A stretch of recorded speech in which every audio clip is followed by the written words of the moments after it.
Bienvenue dans le prêt-à-porter de luxe chez LG Couture à Couëx. Créée en 1981, l'entreprise a été reprise en 2004 par Luc Bétu et Gérard Poiraudot, d'où son nom LG Couture. Monsieur Poiraudot étant aujourd'hui décédé, c'est son fils Jérôme qui lui a succédé. Cette société fabrique principalement des vestes, manteaux ou jupes pour la haute couture. De ce bâtiment de 1500 m² sortent chaque année entre 6000 à 8000 pièces des 3 chaînes de production. La qualité du savoir-faire de ses employés séduit les plus grandes marques de prêt-à-porter de luxe et les bons résultats sont au rendez-vous. Avec un chiffre d'affaires de 1,5 million d'euros, LG Couture se porte bien. Je rejoins Luc Bétu, son co-dirigeant. Luc Bétu, bonjour. Merci de nous accueillir ici dans votre entreprise, donc LG Couture. On est ici à Couëx dans un beau bâtiment. Alors, même si on s'en doute un petit peu à voir ce qu'il y a derrière vous, mais est-ce que vous pouvez nous expliquer qu'est-ce que vous faites ici à LG Couture ? Alors notre métier, notre cœur de métier, c'est d'assembler de l'étoffe et des tissus pour nos clients et de fabriquer les vêtements qu'ils nous demandent de fabriquer. Donc voilà. Du prêt-à-porter masculin et féminin ?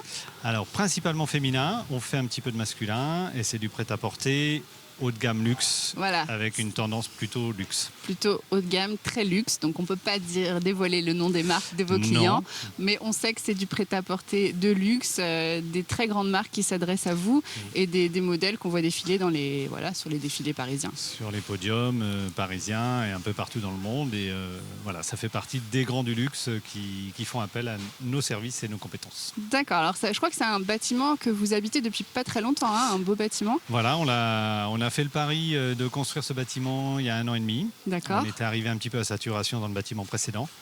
Et puis avec l'ambition de grandir et de pérenniser aussi nos savoir-faire. Et puis surtout d'offrir un cadre de travail confortable, agréable à nos salariés. C'est un travail d'exception. Ça méritait de faire un bâtiment. De bichonner vos salariés. Voilà. Alors justement, il y a combien de personnes qui travaillent avec vous ici ? Alors on est une cinquantaine. De personnes. Okay. On a progressé depuis 1 an et demi. Et avec objectif, en fonction des marchés, d'évoluer aussi. Mais le premier objectif est de maintenir ce savoir-faire et cette qualité. Et cette qualité.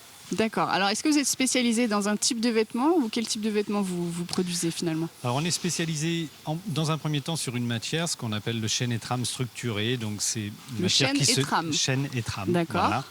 À l'opposé du jersey ou du tricoté. Pour les connaisseurs. Voilà.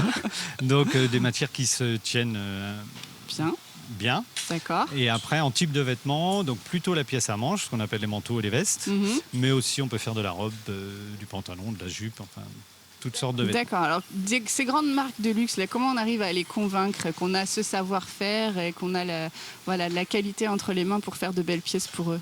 Alors, il y a un passé, il y a un historique déjà, quand même. Ouais.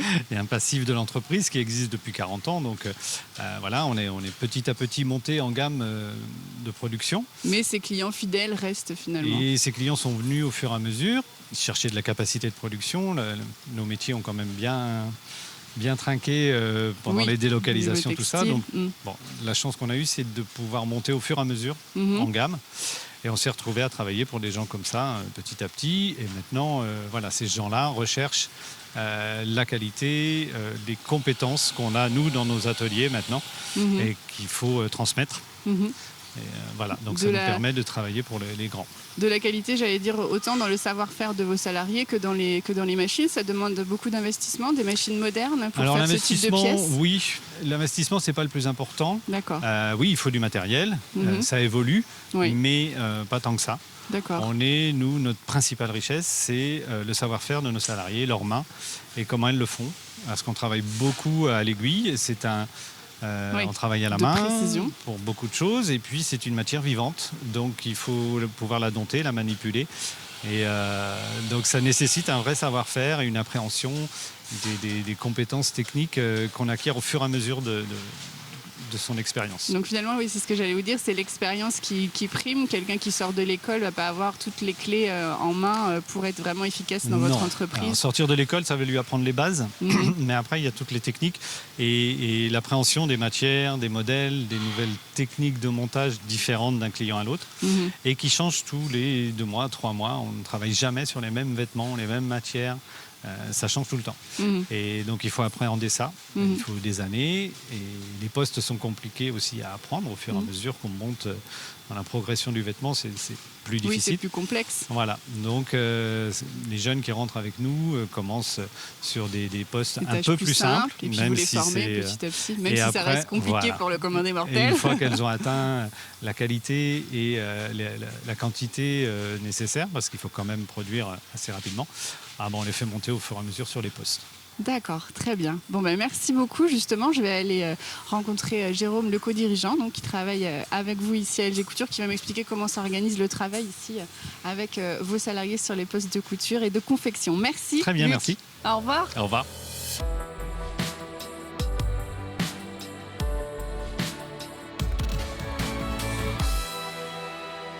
Jérôme Poiraudot, bonjour.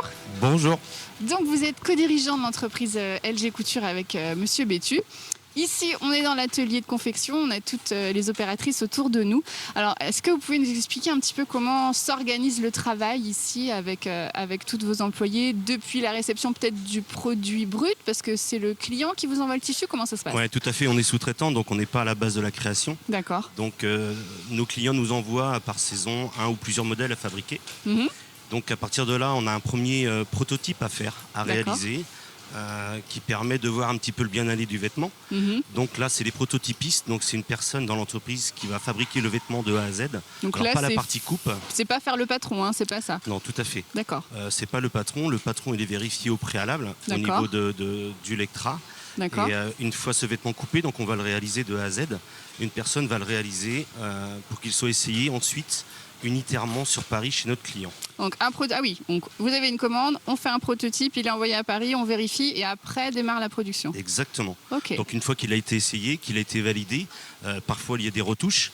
Une fois que ces retouches sont faites, on reçoit un nouveau patronage informatique. D'accord. Et suite à ça, on reçoit donc le tissu, toutes les fournitures pour permettre de réaliser la production. D'accord. Alors, ça va être des séries, des grosses séries, des petites séries, il n'y a pas de limite? Comment ça se passe? C'est très variable. Ça peut aller de 30 pièces à 600 ou 700 pièces en fonction des vêtements. C'est vraiment très aléatoire. On peut avoir, en fonction des saisons, de fortes quantités comme des plus faibles. C'est vraiment de la saisonnalité. Donc voilà, on est... Avec une notion d'urgence dans la production, on vous dit attention, il nous faut ça pour dans 2 mois Il y a toujours de l'urgence parce qu'on est dans la saisonnalité, donc on fabrique aussi bien de l'été que de l'hiver. Donc évidemment, il faut que ça arrive le plus tôt possible en boutique. Exactement. D'accord. Ok. Alors comment s'organise la production de ces belles pièces? Comment ça s'organise? Donc on reçoit tout d'abord le tissu. Le tissu, il est coupé. Il est coupé une première fois. Ensuite, donc il est dispatché au niveau des 3 chaînes de production. Et donc le montage du vêtement se commence pour arriver à la fin, donc au final, au niveau du repassage et l'expédition des vêtements. Il faut avoir cette capacité à travailler sur plusieurs machines, puisque chaque machine a sa compétence. Ça a bien évolué. Auparavant, c'est vrai qu'on avait en général une opératrice, une machine. Aujourd'hui, on a plutôt une opératrice avec 2 voire 3 machines autour d'elle pour réaliser les multiples opérations sur le vêtement. Mais je vois qu'il y a certaines marques qui demandent plus de travail manuel. J'entendais un nom que je ne peux pas citer, mais qui demande beaucoup de points main, c'est ça? Exactement, c'est des points main. Donc ça peut être principalement sur la pose des boutons, ça peut être sur de l'assemblage, où ils ne souhaitent pas que ça soit fait à la machine.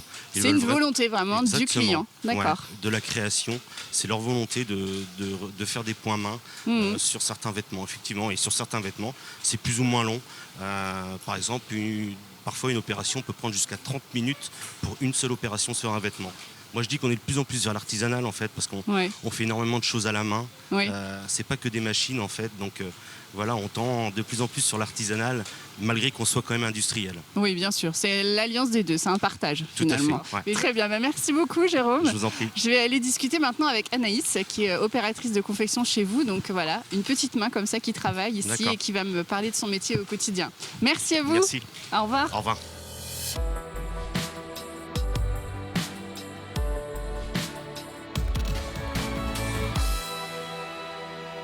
Anaïs, bonjour. Bonjour. Alors, vous êtes opératrice de confection ici à LG Couture. Oui. Donc, on aimerait savoir ce que vous avez fait avant, comment on arrive à ce métier-là. Oui. Alors, avant, j'ai juste fait un bac mode. D'accord.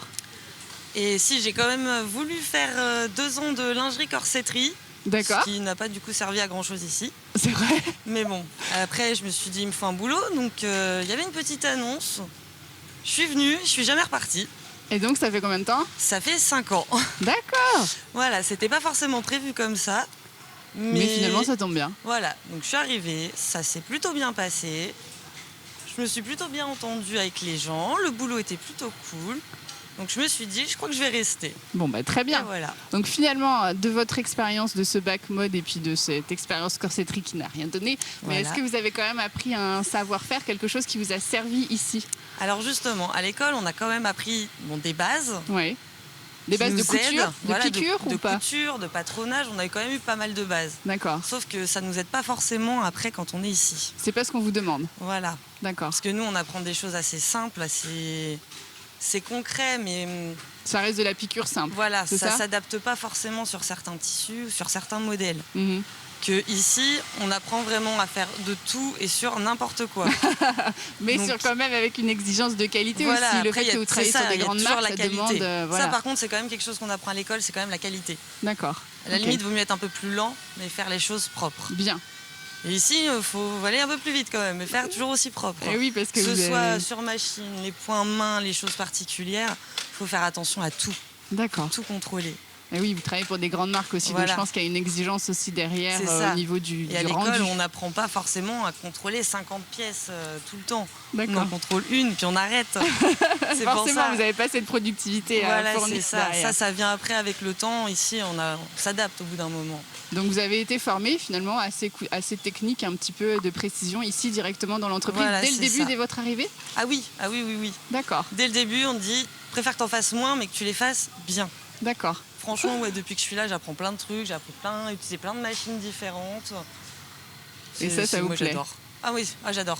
C'est ce que j'allais vous dire. Qu'est-ce qui vous plaît? Alors finalement, c'est le fait de travailler pour des grandes marques, de savoir que ce que vous faites au quotidien, ça va aller après. Que ce soit pour travailler pour des grandes marques, mais moi, ce qui me plaît le plus, c'est la polyvalence dans les postes. D'accord. Parce que justement, moi, j'aime bien changer, j'aime bien bouger, donc je fais pas mal de choses. Oui. Soit des points main, du repassage, des machines spéciales, des machines de base. Oui, votre poste, il est polyvalent et c'est ça qui vous plaît. Et c'est pour ça que vous êtes resté. Exactement. Pour ça, puis pour l'ambiance aussi quand même. Oui, il y a une bonne ambiance. Oui. Vos collègues sont sympas, ça se passe bien. Ah ouais, ils sont trop cool mes collègues. Merci beaucoup Anaïs. Merci d'avoir parlé de votre métier. Au revoir. Au revoir.